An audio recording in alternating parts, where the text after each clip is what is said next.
Okay, நம்ம பார்க்க போகிறது பார்த்தீங்கன்னா எக்ஸசைஸ் 3.6ல் இருக்கக்கூடிய 7th சம் பார்க்குறோம். கொஷின் பாருங்கள்.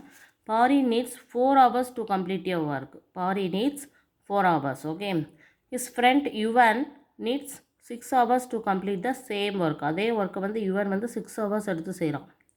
How long will it take to complete if they work together? ரெண்டு பேரும் சேர்ந்து செஞ்சால் அப்போ அந்த ஒர்க்கை எவ்வளோ நேரத்தில் கம்ப்ளீட் பண்ணலாம் அப்படிங்கிறது தான் ஆன்சர். ஓகேவா, ரெண்டு பேரும் சேர்ந்து செய்யும்போது கண்டிப்பாக டைம் கூடுமா டைம் குறையுமா? குறையும். ஏன்னா ரெண்டு பேர் சேர்ந்து செய்கிறாங்க இல்லையா. பட் ரெண்டு பேரோட கெப்பாசிட்டி வந்து வேறு. ஏன்னா ரெண்டு பேருமே ஒரே டைமிங்கில் முடிக்கலை. ஒருத்தவங்க வந்து 4 hours முடிச்சிடுறாங்க, ஒருத்தவங்களுக்கு 6 hours வரை ஆகுது. ஸோ ரெண்டு பேரும் சேர்ந்து செய்யும்போது எவ்வளோ டைம் ஆகுது அப்படிங்கிறத நம்ம கண்டுபிடிக்க சொல்கிறாங்க. ஸோ ஃபஸ்ட்டு கொடுத்துக்கிற எழுதிக்கலாம். ஸோ பாரி கம்ப்ளீட் ஒர்க் எவ்வளோ நேரம்? 4 hours. அதே மாதிரி ஃப்ரெண்ட், அவரோட ஃப்ரெண்டு யுவன் எவ்வளோ நேரம் எடுத்துக்கிறாரு complete the work in 6 hours எடுத்துக்கிறாரு. இப்போது இவங்க ரெண்டு பேரும் சேர்ந்து டுகெதர்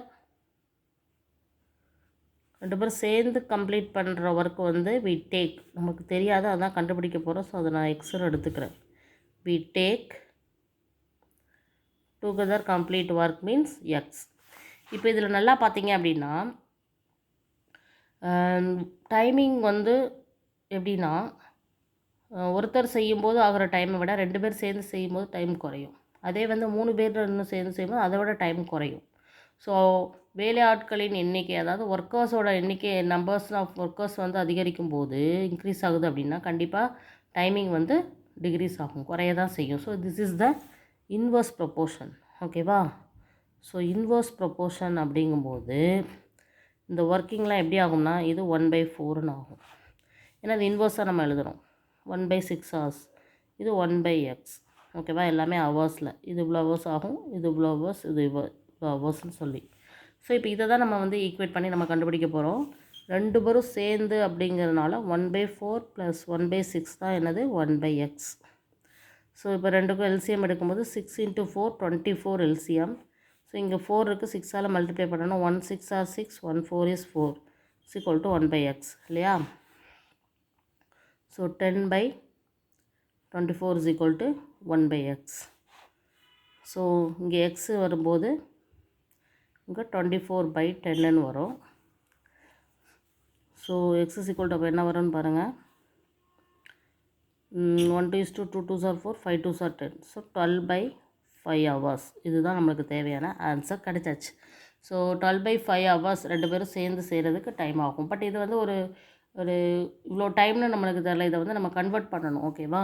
ஸோ எப்படி கன்வெர்ட் பண்ணுறோன்னு பாருங்கள். இதை டிவைட் பண்ணணும். 12 5ஆல் டிவைட் பண்ணால் 2 5s are 10 இல்லையா. மீதி 2 இருக்கு இல்லையா, அதை மேலே போட்டுட்டு கீழே அதே 5 போட்டோன்னா நம்மளுக்கு கிடச்சிடும் ஆன்சர். ஓகேவா. ஸோ 2 hours 2/5 hours ஆகும்.